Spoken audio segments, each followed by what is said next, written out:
Good morning, I'm Elise Modica, and here's the latest update from Spectrum Autism Research. Tempering Tales of a New Autism Measure, a Conversation with Thomas Frazier by Laura Dottaro. On the 11th of January 2023, as the workday began, Thomas Frazier experienced academic whiplash. First, the editors at Developmental Medicine and Child Neurology let him know that they had published his paper on a new autism trait measure. Then, an hour later, a colleague alerted him that the Daily Mail had covered it, with a splashy headline boasting the tool's ability to diagnose autism with up to 95% accuracy. I freaked out, says Frazier, professor of psychology at John Carroll University in University Heights, Ohio.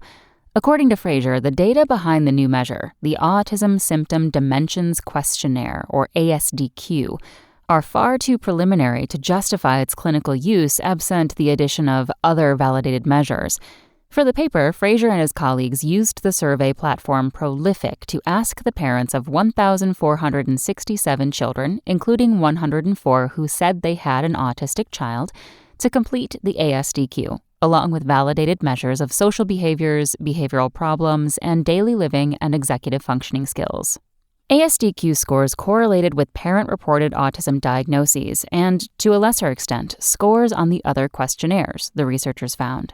Using a baseline cutoff score identified 95% of the autistic children, the statistic the Mail grabbed onto, but a more stringent cutoff that differentiates autism from other developmental conditions flagged only 56%. Spectrum spoke with Frazier about creating the measure and his hopes for getting it into the right hands. Spectrum.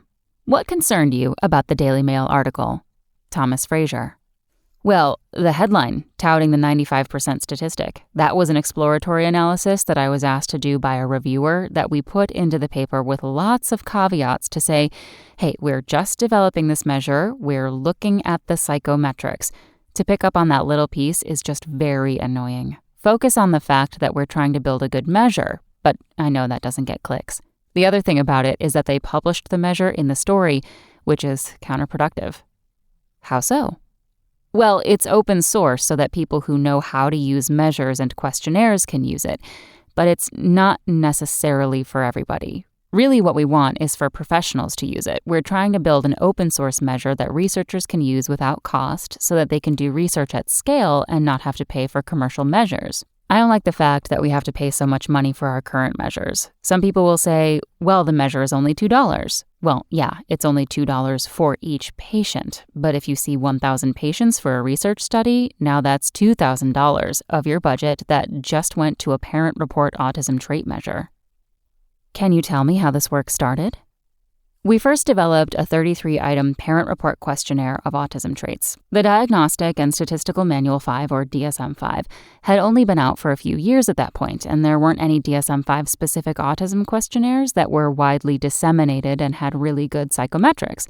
So, for example, we specifically put on items for sensory sensitivity and sensory interest that would capture that domain of the DSM criteria. We thought the 33-item version worked well, but the social domain was not as differentiated as we thought it should be. So we talked to families and parents and clinicians to try to help us write more items to capture more specific social factors.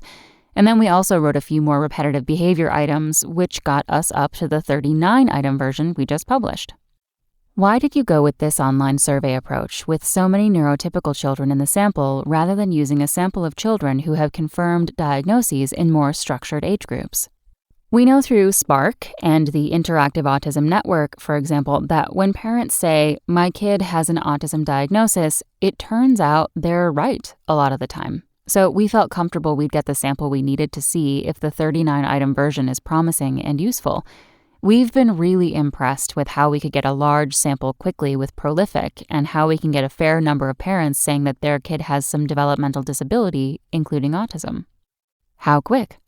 We got our data within a month. It has limitations, as you pointed out, but we needed a large and very diverse sample to do the kinds of psychometrics that we wanted to do. You mentioned a reviewer on this paper wanted you to go back and do some more on its use as a clinical screener, which is what the Mail picked up on. Yeah, so we had done some of those analyses originally, and then we decided to kick them out of the paper, partly because of length, but also partly because it was all exploratory. We knew we were early in the process. But then the reviewer asked us to keep that piece.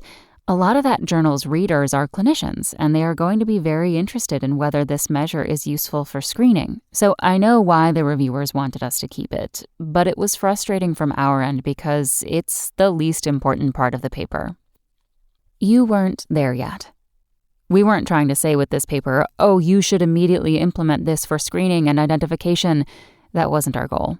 It's the first development paper. We're trying to say the measure has a good factor structure. It's reliable. It seems to be related to other measures of autism traits at a high level. It seems to be less related to measures of other things. We were just trying to show that the measure has good characteristics. What is the status of the measure now, and where are you going from here?